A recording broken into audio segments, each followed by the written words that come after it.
नमस्कार, आप देख रहे हैं द न्यूज। आपके साथ मैं सृष्टि मिश्रा। अब देखिए, लोकसभा चुनाव संपन्न हो चुके हैं, तो हर जगह राज्यों में अलग अलग विधानसभा चुनावों के तारीखों का ऐलान होने वाला है। यही बात आपको मैं बता दूं कि महाराष्ट्र में क्या बड़ा खेल होने वाला है। महाराष्ट्र की कुछ ऐसी दिलचस्प तस्वीरें आ रही हैं जहां उद्धव ठाकरे आज एक लिफ्ट से गए देवेंद्र फडणवीस के साथ। हालांकि सब कह रहे हैं कि नॉर्मल बातें थी। विधान परिषद में यहां पर जब यहां मानसून सत्र चल रहा है, विधान परिषद में कई सारी बातें हो रही है, गहमा-गहमी भी हो रही है, सरकार पर आरोप भी लग रहे हैं, एकनाथ शिंदे पर सवाल उठाए जा रहे हैं। तो ऐसे में उद्धव ठाकरे का एक साथ लिफ्ट से जाना देवेंद्र फडणवीस के साथ मुस्कुराते हुए, ये कोई बड़ी बात नहीं है, नॉर्मल बात है। लेकिन एक और आपको बड़ी तस्वीर दिखा दूं मैं, ये दिलचस्प तस्वीर है दर्शकों, जहां उद्धव ठाकरे के संसदीय कार्य मंत्री और बीजेपी के नेता चंद्रकांत पाटिल साथ नजर आए हैं और बातचीत की जा रही है। वहां पर बीजेपी नेता ने उद्धव ठाकरे को चॉकलेट खिलाई है, मिठाई बांटी है। तो ये जो तस्वीरें आ रही हैं, ये महाराष्ट्र में क्या बड़ा खेल खेलेंगी? क्या विधानसभा चुनावों से पहले महाराष्ट्र में बड़ा उलटफेर देखने को मिल सकता है? क्या महाविकास आघाड़ी और महायुति में कुछ ऐसे अदला बदली हो सकते हैं जिसका इंतजार जनता कर रही है? अब देखिए, इस बार तो बिल्कुल नकार दिया गया, बीजेपी को स्वीकार है हार, और देवेंद्र फडणवीस ने इसको लेकर इस्तीफे की पेशकश की थी। हालांकि उनके इस्तीफे को दरकिनार कर दिया बीजेपी आलाकमान ने कि नहीं, आप सटीक है महाराष्ट्र के लिए, आपको इस्तीफा देने की कोई जरूरत नहीं है। हाँ दर्शकों, अजीत पवार की ग्रुप ने कोई कमाल नहीं दिखाया, और बातचीत करें तो अजीत पवार अलग होकर आए। महाराष्ट्र के लोगों को ये उथल पथल, ये तोड़फोड़ पार्टियों में पसंद बिल्कुल भी नहीं आया है। महाविकास आघाड़ी ने कमाल किया। महाराष्ट्र में महाविकास आघाड़ी का कब्जा रहा।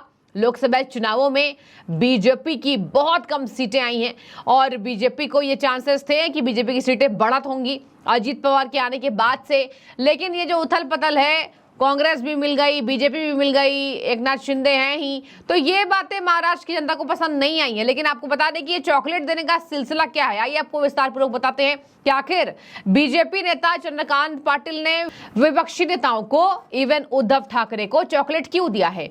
अब यहाँ कहा जा रहा है कि अंबादास दानवे ने ऑफिस में उद्धव ठाकरे और अनिल परब भी मौजूद थे।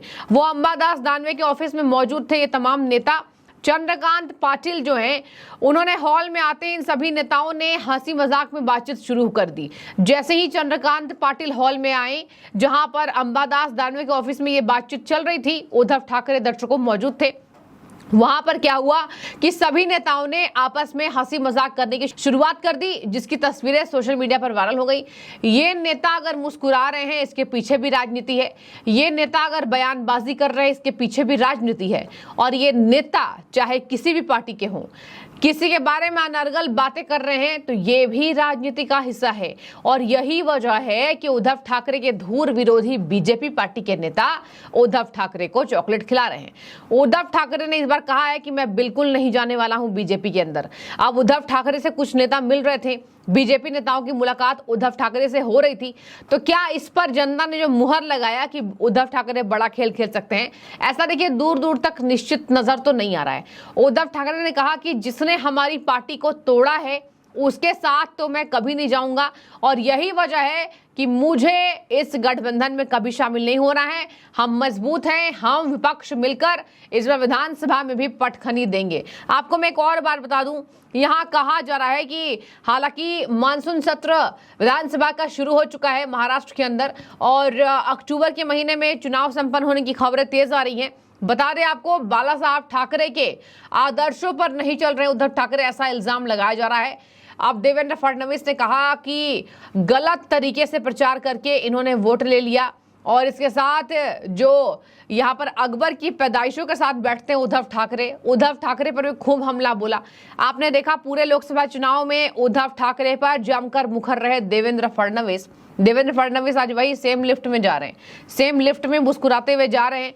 अब आज सरकार के खिलाफ नारेबाजी की गई है विधानसभा के अंदर, और बातचीत करें तो परीक्षा से जुड़े मुद्दे को लेकर इसके साथ नारे लगाए गए हैं। एमवीए में शिवसेना, बाला साहब ठाकरे, उद्धव ठाकरे, कांग्रेस और राष्ट्रवादी कांग्रेस पार्टी, शरद चंद्र पवार शामिल है। विपक्षी सदस्यों में अपने हाथों में तख्तियां लेकर नारेबाजी तेज की थी कि हमें परीक्षा पर सवाल पूछना है, हमें तमाम बातों पर सरकार को घेरना है। बातचीत करें, विपक्षी गठबंधन ने विधानसभा के मानसून सत्र की पूर्व संध्या पर मुख्यमंत्री एकनाथ शिंदे की चाय पार्टी का बहिष्कार किया और सरकार पर जनता के मुद्दों को जमकर विफल करने का आरोप लगाया है।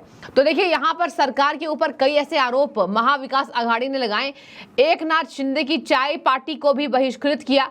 यह दिखा रहा है कि महाविकास आघाड़ी लड़ने को तैयार है, लेकिन उद्धव ठाकरे जो कभी बीजेपी में मिलकर चुनाव लड़ चुके हैं, हो सकता है कि पुराने किस्से वापस आ जाएं। एक तस्वीरें आना ये महज इशारा ही है, लेकिन इशारों में भी बहुत कुछ खेल राजनीति में हो जाता है। ये राजनेता कहा जाता है, कहते हैं कि राजनीति किसी की संगी नहीं होती है, और यही वजह है कि जिधर फायदा उधर नेता, चाहे किसी भी पार्टी के हों। आपको मैं बता दूं, मानसून सत्र 27 जून से 12 जुलाई तक चलने वाला है। इस बीच सरकार के बीच तलखिया तेवर विपक्षी पार्टियों के साथ बढ़ेगी। बातचीत करें सत्तारूढ़ महायुति गठबंधन बीजेपी, शिवसेना और एनसीपी। अजीत पवार की एनसीपी कमाल नहीं कर पाई, शिवसेना की कुछ ठीक ठाक सीटें आई, और बातचीत करें तो बीजेपी की थोड़ी ठीक ठाक सीटें आई हैं, लेकिन इस बार निराशाजनक हाथ लगी। शरद पवार अलग बयान देकर फंस रहे हैं। शरद पवार ने कहा 288 सीटों में से हमने केवल गठबंधन को बचाने के लिए समझौता कर लिया था, लेकिन भैया विधानसभा चुनाव में हमें पूरी सीटें चाहिए। वैसे भी मेरी पार्टी ने कमाल किया। तो अब देखिए, जाहिर सी बात है, शरद पवार की बातों पर संजय राउत ने कहा था जितनी जिसकी सीटें हैं उतनी ही मिलेंगी, और कोई यहाँ पर छोटी बड़ी पार्टी नहीं है। उद्धव ठाकरे के नेता संजय राउत ये कह रहे हैं, बेहद करीबी हैं, पुराने समय से बने हुए, लेकिन क्या ये दिखाने की कोशिश है कि शरद पवार की इज्जत कम हो गई है? अगर वो ज्यादा सीटें मांग रहे हैं तो संजय राउत को इसमें कोई बयान देना ही उलट नहीं चाहिए था। संजय राउत बयान दे रहे हैं।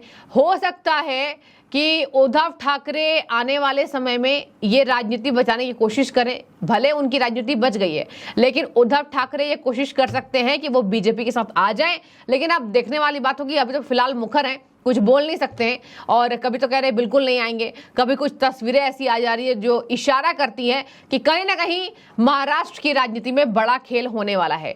महाविकास आघाड़ी ने जमकर विरोध किया है और कहा, हम सरकार के सभी मुद्दों पर कार्यकर्ताओं के साथ मिलकर विधानसभा के अंदर, विधानमंडल के परिसर में नारेबाजी करेंगे और नीट और किसानों से जुड़े मुद्दे पर सरकार को घेरने वाले हैं। और वहीं यहां पर शरद पवार ने एक अलग राग छेड़ दिया और कह दिया कि हमें सीटें ज्यादा चाहिए, और देवेंद्र फडणवीस और उद्धव ठाकरे की मुलाकात ये सामान्य नहीं है।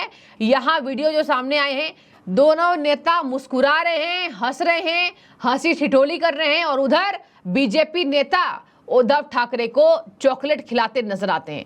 ये तस्वीरें ऐसी हैं जो बता रही हैं कि महाराष्ट्र में कुछ भी संभव है, लेकिन जनता तोड़ फोड़ की राजनीति पसंद नहीं कर रही है। ये साफ जनता ने इस बार वोट को देकर बता दिया है। बीजेपी से जनता नाराज हुई कि किसी को भी आप शामिल कर ले रहे हैं पार्टी में, तो क्या ये सब नेगेटिव गया है? हालांकि बीजेपी पूरी प्रचार प्रसार कर रही है कि इस बार विधानसभा चुनावों में हम कोई गलती नहीं करेंगे। अब देखने वाली बात होगी, लेकिन फिलहाल आप बताइए, चॉकलेट खिलाना, फडणवीस उद्धव ठाकरे का साथ एक साथ लिफ्ट में जाना क्या इशारा करता है? क्योंकि ये राजनीति है, यहाँ एक सिंपल लिफ्ट में नहीं जा रहे हैं। बातचीत हो सकती है, बड़ी बातें हो सकती है। आपकी क्या राय है? आप जरूर कमेंट बॉक्स में बताइएगा। शुक्रिया आपका।